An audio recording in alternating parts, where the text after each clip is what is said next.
Today in this video, we will solve one Boolean equation to represent it in terms of minterm and maxterm. In this example, a Boolean expression is given. Given Boolean expression is this. This Boolean expression you have to represent in terms of minterm and maxterm. And regarding this minterm and maxterm, I have already explained you in my previous video. Now look at this Boolean equation.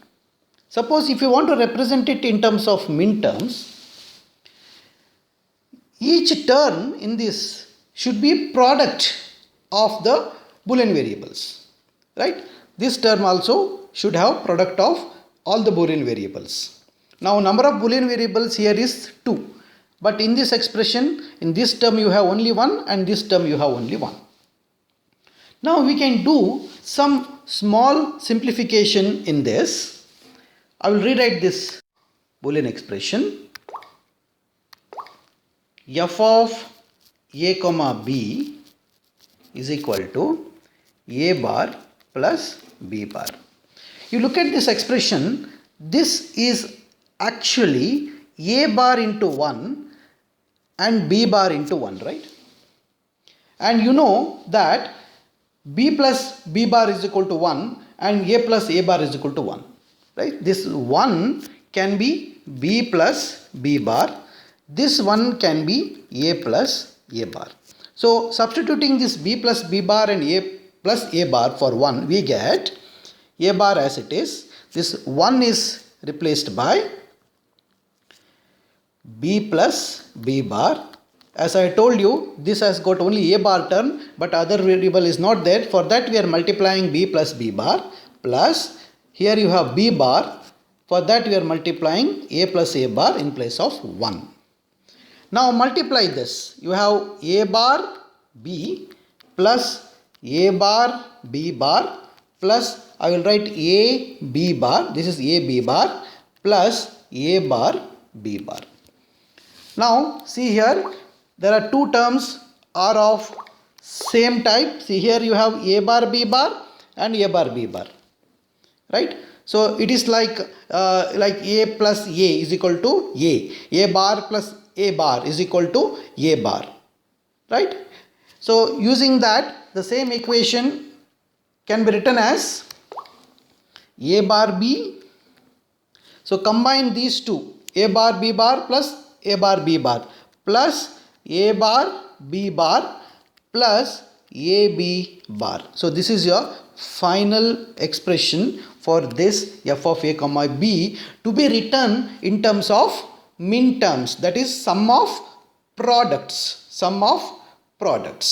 Okay, so now can you tell me which are the minterms, right? So I have already told you that minterms are something like this. Suppose you have two variable a and b, right? 0 0 0 1 1 0 1 1. So for minterms, this is your m0, this is your m1, this is your m2, this is your m3, right? Now can you tell me what is the minterms for this a bar b?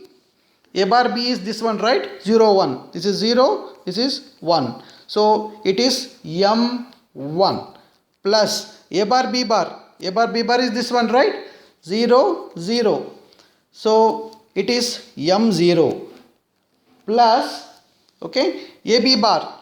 A b bar, can you see here? This is 1 0. It is m2. So now in the sum of products form, you have m0, m1 and m2. So this can be written as sum of minterms corresponding to 0, 1, 2. This is the answer. Now we are representing this given expression in terms of minterms like this. Hope you understood this. Now let us express this in terms of max terms. Right. Now look at the equation.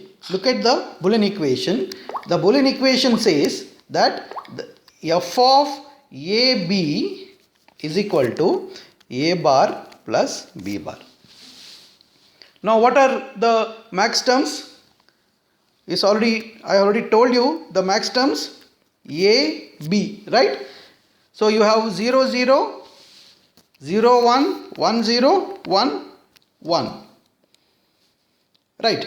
So what is the max term for this is your M0, M1, M2, M3, right? So this is for A plus B, this is for A bar plus B, this is for A plus,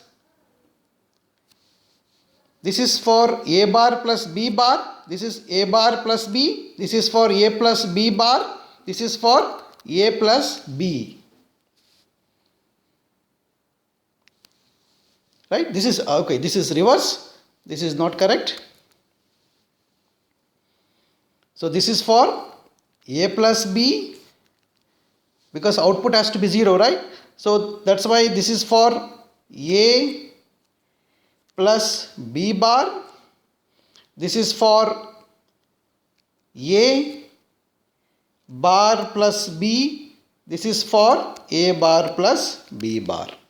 These are the min terms which I have told you in my previous video, right? So now can you tell me for A bar B bar, which is the the max term? This is max term, just try to remember this is for max term. Okay, so for now for A bar B bar, what is the max term? So this is the M3 is the max term. So M3 is the max term. So there is only one max term in this. So this can be written as, it is a product, this is not the sum, it's a product. So product of M of 3. So this is the max term representation of this A bar B bar. Okay, so don't make confusion, this is what you have to follow, right? So max term, you know that OR operation should give you 0. See, 0 0 OR operation of this is going to give 0, right? So 1 1 OR operation of this, when you give A is equal to 1, B is equal to 1, is going to give you 0, right? That is the that are max terms. So hope you understood this. Okay, so please try to do this example by your